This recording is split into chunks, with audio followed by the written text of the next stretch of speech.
अजित पवारांच्या प्रेसबद्दल अजित पवारांनी प्रेस घेतली. पुन्हा एकदा त्या व्ही-एस-आर कंपनीवर आरोप केलेला आहे. ब्लॅक बॉक्सवर पण हे केलेलं आहे की मोबाईल सुद्धा राहू शकतो, तर ब्लॅक बॉक्स कसं काय जाऊ शकतो? ब्लॅक बॉक्स जाणं अशक्य आहे आणि त्यामध्ये घड्याळ, मोबाईल सगळ्या गोष्टी सापडल्या आणि त्यामुळं ब्लॅक बॉक्स जातो त्याच्यावर कोणीच विश्वास ठेवणार नाही.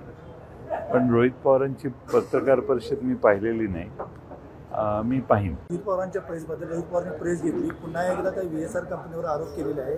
ब्लॅक बॉक्सवर पण हे केलेलं आहे की मोबाईल सुद्धा राहू शकतो, तर ब्लॅक बॉक्स कसं काय जाऊ शकतो? ब्लॅक बॉक्स जाणं अशक्य आहे आणि त्यामध्ये घड्याळ, मोबाईल सगळ्या गोष्टी सापडल्या आणि त्यामुळं ब्लॅक बॉक्स जातो त्याच्यावर कोणीच विश्वास ठेवणार नाही. पण रोहित पवारांची पत्रकार परिषद मी पाहिलेली नाही, मी पाहीन.